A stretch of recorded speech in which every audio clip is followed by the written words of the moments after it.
Hello, and thank you for joining us today for the Primary Election Candidates Forum, co-sponsored by the League of Women Voters of Thurston County and TCTV. My name is Eileen Levy. I'm a member of the League, and I will be moderating today's forum. The League, as you may know, is a nonprofit, nonpartisan political organization that encourages the informed and active participation of its citizens at all levels of our government. We register new voters, study and develop positions on issues of public import and interest, and we advocate for those positions at both the local, state, and national levels. Despite our name, the League is open to all folks of voting age, men and women. Our primary candidate forum today is for District 35 Senator. We have 3 candidates with us today. I will be introducing them, and on my immediate left is Travis Couture. And to his left is Senator Tim Sheldon. And to his left is Irene Bowling. Welcome. I'm going to be giving you all 2 minutes to introduce yourselves to the public. And then we will begin with the questions. Those will be alternating questions. The first person to ask the question will have 2 minutes. The responding folks will have a minute each. So are we ready? You're comfortable? Okay. So let's begin. Mr. Couture, your 2 minutes to introduce yourself. Hi, I'm Travis Couture. I'd like to thank the League of Women Voters and Thurston County TV for having this forum this morning. I'm a U.S. Navy veteran, a small business owner, and a hardworking American, just like all the voters of the 35th. I've come to the realization that we can no longer elect the same politicians year after year and expect them to pull us out of the messes that they helped to create. We need to lead to a new way forward in the 35th District in Washington State. And I think that for the last 30 years, we've had failed leadership, and we have to start voting a new way. The 35th District is going through some tough times. Our industries are going away, our businesses are struggling, our people are struggling, unemployment is high, wages are low, and we need to start rebuilding the 35th District and Washington State. People in this district are hungry for economic freedom and personal liberties to be restored. Year after year, we keep seeing our gun rights trying to be stripped away from us in Olympia, and we just have to find a new way forward. I'm a statesman, I'm not a politician, and I think together we could create a fresh start and rebuild a working Washington. Thank you very much. Senator Sheldon. Well, thank you for inviting us today. It's great to be here and talk to our voters out there. I'm State Senator Tim Sheldon. I've served in the legislature for quite a while in the State House and in the State Senate. I'm a Democrat. I'm presently the presiding officer of the Senate, so I'm the President pro tem. I was born in the district and graduated from the University of Pennsylvania at the Wharton School of Economics and Finance, and have a degree in economics. I also graduated from the University of Washington with a master's in business administration. I'm a small business person myself. We operate a tree farm in Mason County on Hood Canal, so we sell logs and gravel and oysters. So the 35th District is a large, sprawling district, many rural individuals, not much incorporated area like here in the 22nd District, which encompasses Tumwater and Olympia. So being in touch with their voters and our district, I think, is very important. Each year I send a survey out to all the constituents, ask them about the large issues, most important issues that are coming before the legislature. When the legislature begins, I try to always follow my constituents, not the party. I'm not a party person. Parties are great, but you have to believe in your constituents and what's right for them. So I'm really known as a maverick in Olympia because I work across the aisle with the Republicans and the Democrats. We've been very successful this last year, I think, in getting out of the legislature on time, passing a budget that does not have tax increases, and working very hard on some of the major issues like transportation, economic development, the infrastructure development as well. So I'm looking forward to another 4 years in Olympia, and hopefully our voters will send me back. Thank you very much. Thank you. Ms. Bowling. Very delighted to be here. Thank you very much for inviting me. I'm from Bremerton, Washington. I have a family history of shipyard workers, loggers, Navy personnel, teachers in my family. My grandparents moved there in the 1930s, and we still live in the same area in the same street. I started working at 13, teaching local kids piano, and I have a bachelor's, master's, and doctorate in piano performance, and have taught at the University of Maryland and also Olympic College for several years.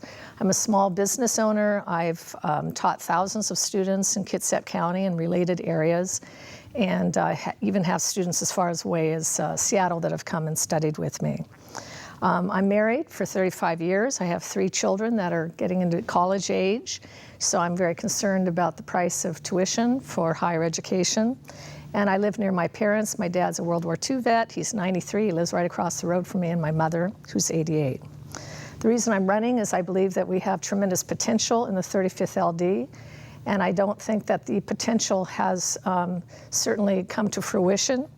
I have respect for public service, and I will tirelessly devote myself to leading and listening and being part of the 35th in a more vibrant way than as just an educator. I think I have real insight into what we need in the 35th, not only in Kitsap, but also Mason and Thurston counties, which is a very diverse LD, I believe. I have deep concerns about the direction that our Senate is going with the majority coalition caucus, and I'm concerned about not funding, having a path to fully fund education, not passing a transportation budget, capital budget, and many other things that I think are vital for the potential and the growth of our state. So I greatly appreciate this chance to debate my opponents here today and to answer your questions. Thank you. Thank you.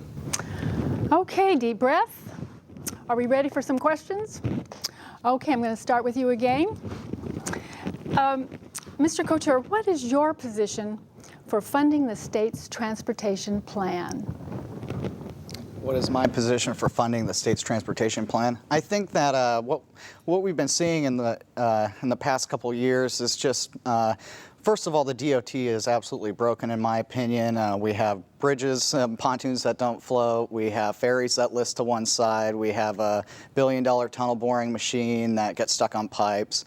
And the DOT just keeps getting more expensive and is an absolute failure. And I think that if the DOT was a private company, they would have been fired already. And I think we need to look at the DOT and have some real reforms, because we're really getting led down a direction that we can no longer continue to follow as far as the DOT is concerned. And we're struggling here in the 35th because we're a rural community. We don't necessarily need light rail. We don't need a lot of the pedestrian walkways. We don't need a lot of the things that big cities like Tacoma and Seattle want. And we don't get as much money back as we put in as King County would get. And I think that before we have any more spending or an increase in the gas tax or any more transportation taxes, we have to have the reforms first, because the whole point of having the reforms is so you don't have to have the extra taxes and so you don't have to have the extra spending. Thank you very much. Senator Sheldon, 1 minute response. Well, transportation is very important to the 35th District and to our state. I've served on the Senate Transportation Committee for many years, as well as the Legislative Transportation Committee that meets when we're not in session. So we did pass a transportation budget this year. It did not have new projects. It did not fund statewide gas tax. But we did pass a transportation budget, which is a good maintenance budget to keep projects rolling along. But we need, as Travis mentions, we do need reforms in the Department of Transportation. We spend way too much time building projects, way too much money. We're the most expensive state in the country to build projects. And it doesn't have to be that way. When we have an accident on the Skagit River Bridge, we can get that rolling very, very quickly. But when we look at the tunnel, we look at the 520 bridge, some of these projects are going to take years and years to finish. The problem is we haven't focused on transportation over the years. And focusing means that we have a administrator that really works very hard for the people, and we don't have that right now. Okay, thank you. Ms. Bowen. We need to get goods to market and people to work. This is of vital importance for the economy and the potential growth economically for our state. I think funding transportation fully is extremely important. Considering that Senator Sheldon has been on the Transportation Committee, I'm surprised that it has not been fully funded. And I feel that we have neglected the transportation projects terribly. Our bridges are falling apart. We've got potholes in our roads. We have terrible commutes from Mason County to work on the average of an hour commute. We need new revenue sources for funding the transportation. I think we need to close tax loopholes and put some of that money into our much needed infrastructure. And without that, we can't expect businesses and big corporations to move into our area. If we want to develop the 35th LD, we need to have better roads. We need to also fund the ferries and make those more affordable and come up with more passenger-only ferries. Okay, thank you very much. Question number 2, and we'll start with you, Senator Sheldon. How can or should the state legislature reduce the burden of those seeking higher education in this state? That's a great question. The higher education under the Liberal Democratic leadership of the past 25 years in Olympia has suffered. I've always felt that tuition is the best form of student assistance, best form of financial aid. Keep tuition low is going to help everyone across the board. And the Majority Coalition Caucus, which I've been a member of the last few years, has finally held tuition with no increases for the last 2 years, the first time since 1986. And what's happened with that new leadership in Olympia, that we have not just paid lip service to education, higher education, but actually done something to control tuition increases. And by the legislature, and I voted against this, by turning over tuition setting, many of those responsibilities to the universities themselves, it's in their special interest to raise tuition. But we have mandated that tuition stay exactly what it is for the last 2 years, and that's the first time it's been held steady since 1986. Okay, thank you. Ms. Bowen. I agree that we need to keep tuition affordable, and as I mentioned earlier, I have 3 college-age students. I'm extremely worried about getting them through school, and I myself graduated and got a doctorate from the University of Washington. But the difference between 1989, when I received my doctorate, and now is absolutely amazing how much tuition is. However, if we don't fund the universities, we have one of the top research institutes, for instance, University of Washington, in the country. We can't just keep the rates down low for tuition but not fund the infrastructure and the faculty. We can't attract top faculty and research scientists and Nobel winners that we have on the faculties here at our universities. We have some of the best schools in the country. So in order to keep productive, to keep competitive, and also the partnerships with people like Microsoft and the Allen Foundation and all these other groups, we need that kind of backing. We need to hit them a little bit harder, I think, to help our university system. But I do not think that we can fully fund and keep our schools the way they should be and have been in the past purely by tuition. It's not possible. Okay, Mr. Couture. I think I agree with Tim that we need to keep tuition low. But I think that there's an underlying problem in that there's a lot of administrative bloat in the college systems, and a lot of the money sent to colleges, like Irene would be proposing, gets wasted.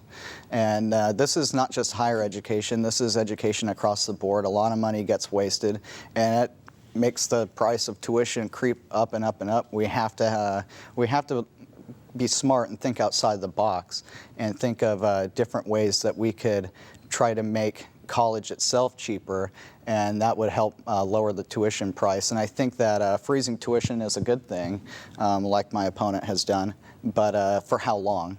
And can we keep that up without having some significant reforms in higher education? Okay, thank you very much. Ms. Bowen, I'm going to start with you this time.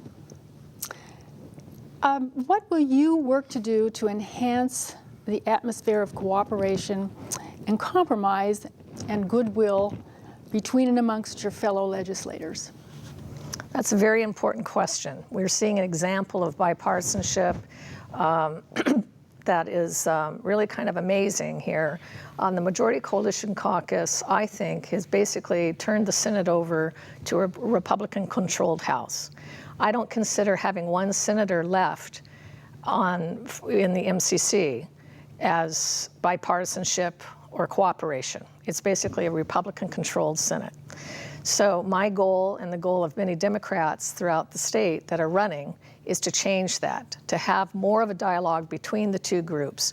The Democrats, lots of important, very important things were trying to be passed and were passed in the House. Once they got to the Senate, they were knocked down.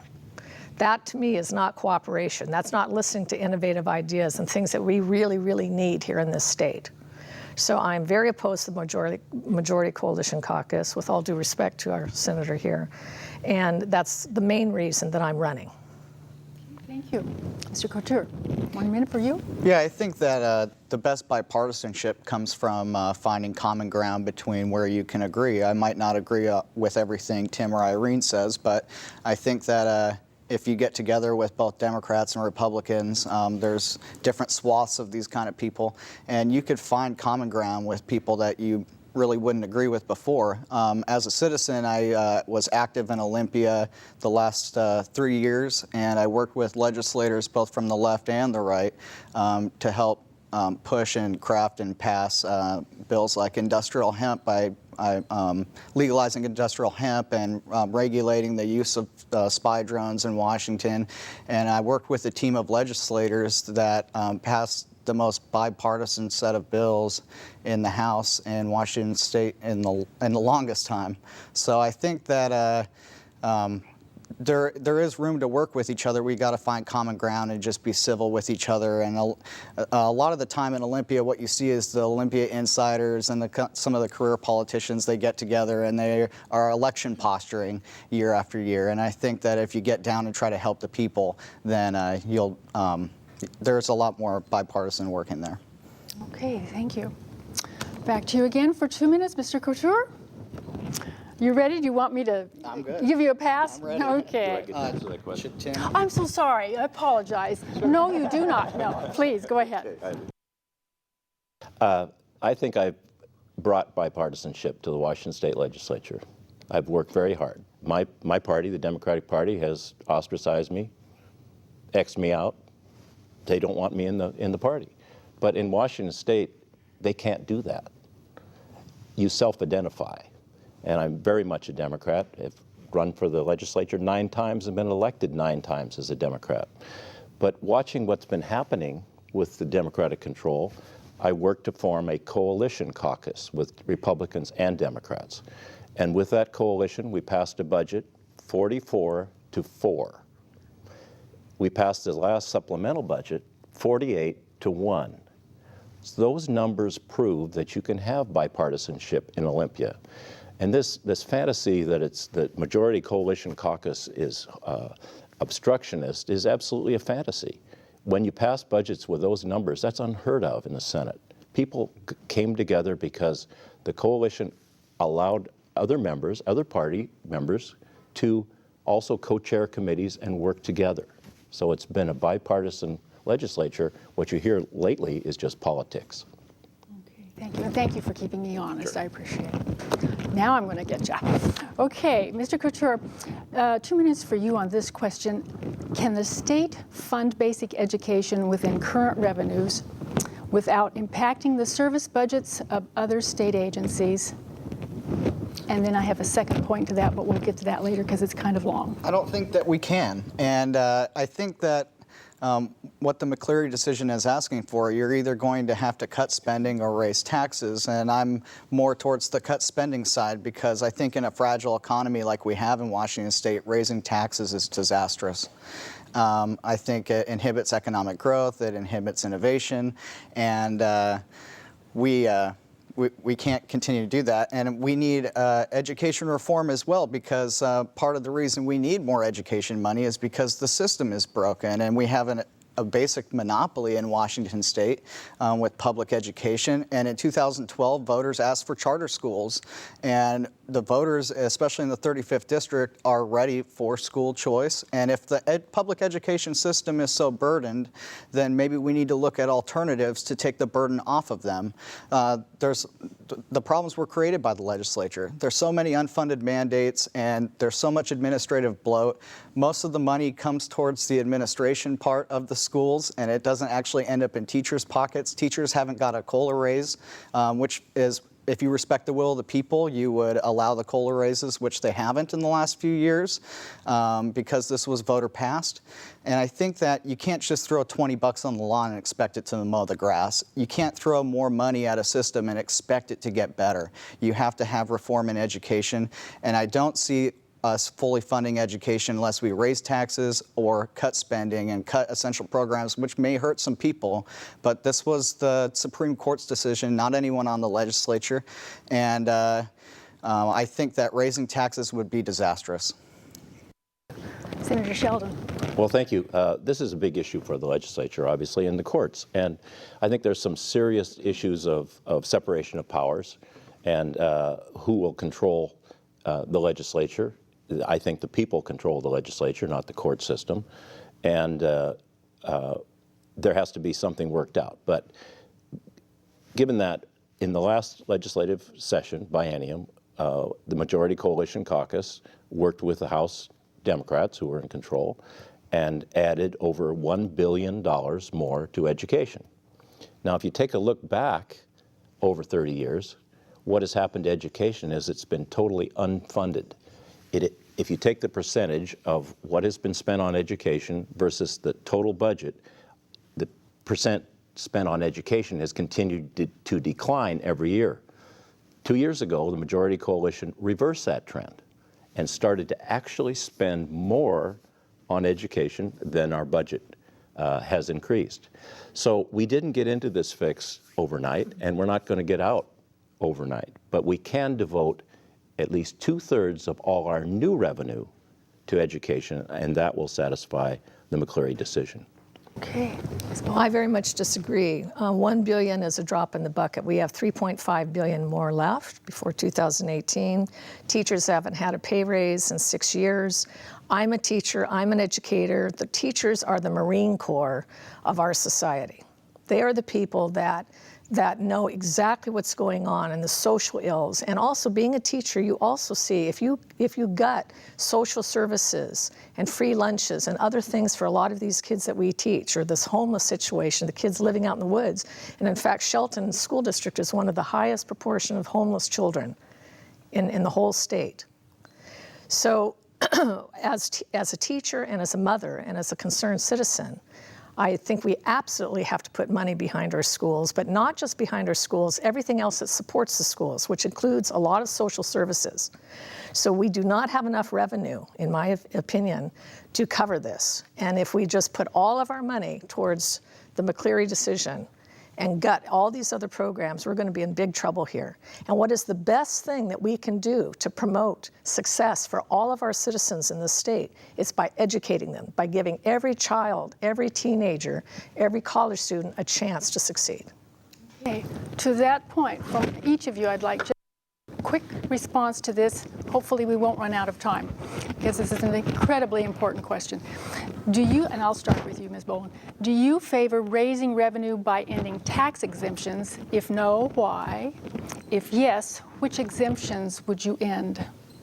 I absolutely, agree with taxes raising, going after tax exemptions. I think that the oil company, allergies here. I can relate. Yeah. I think the oil companies, big power companies, a lot of the businesses, we can go after them and close those loopholes. This is absolutely essential to help build up our revenue in this state. Yes. Ms. Bowling has said, to every question, we must raise taxes. There needs to be more revenue. There does not need to be more revenue to solve most of the problems of the state of Washington. If you went after big power is public power. Public power is providing power at cost. I'm not going to go after people for that. I'm not going to change the exemptions for food or prescription drugs. These are the biggest exemptions that we have in our state. I want to work with business and make sure that they are incentivized to the point that we are competing fairly with other states of our country, that we attract our fair share of business, and that we provide good jobs in our state. The more companies we have in business, the more people will be paying taxes. And I want small businesses to survive, and that will raise our revenues because it'll broaden our tax base. Okay. Anything quickly to add? Yes, I think that, hey, just look at the numbers. Revenues are raising, and they have been continually raising. Spending has been continually raising. We cannot continue to kick the can down the road and do the same things over and over again. Raising taxes on businesses, especially energy, it doesn't just affect the businesses. You're not just hurting Mr. ExxonMobil. You're hurting the secretary that owns ExxonMobil stock. You're hurting the people that work on the factory lines. You're hurting the people at home who are poor that need cheap energy. So I'm not in favor of raising any new taxes or revenue. I think that in Washington State we already have a lot of revenue, and we just need to stop the waste, fraud, and abuse from happening, and be better stewards of the tax dollars that we currently have. Okay, Senator Sheldon, 1 minute. Your closing statement, please. Well, I want to thank you again for having us here, just so the voters can see the differences that you have. Ms. Bowling has answered to every question. The answer is raise taxes. Mr. Couture is a very inexperienced individual. I like him personally, but the state senate is a very different place than local government or the beginning of your career. With due respect, I really don't like words being put into my mouth. I never said raise taxes. I said go after big corporations and the people that have excess amount of money, and go after them to help fund the rest of us. I'm a champion of the middle class, the poor, the working people. If you look at my endorsements, every single union in the state has backed me up, and it's because we are being squeezed. We are falling through the cracks. And I don't want taxes to be raised on the regular Tom, Dick, and Harry. We need to go after people. Why do 1% of the population of this country own 20% of the money? 20% of the people on the top of this bracket, the top wealthiest in America, own 60%. We have to change this. There's something wrong with this system, and it starts with revenue system, and it starts with taxing the big guys to share the wealth with the rest of us. Okay, thank you. Mr. Well, Couture, I would say that thank you for having me here today, first of all, and I think the real difference here is that for the past 30 years, Democrats have had majorities in Olympia and in the 35th District, and nothing has gotten any better. And we're changing that, though, because if you want to look at failed leadership, it's already been here. I personally like both of my opponents. I don't think that robbing Peter to pay Paul is a real economic policy. I don't think that advocating for government theft is even moral. And I think that after over 20 years in public service, although I thank him for it, I don't think that a lot has gotten done. And I think that we could do a whole lot better and start lead us into a new future and a new way forward in the 35th District and in Washington State. Okay, thank you all so much for joining us today. Very much appreciated. Hope you enjoyed it as well. So that brings us to the close of this forum. I want to thank the candidates again for sharing their views, and thank TCTV and the League for sponsoring this event. To our viewers, please do vote on the August 5th primary election, and then again, of course, on November the 4th. We sincerely hope today's information is helpful to you when you're making your decisions at voting time. And again, we thank today's candidates. And until next time, goodbye.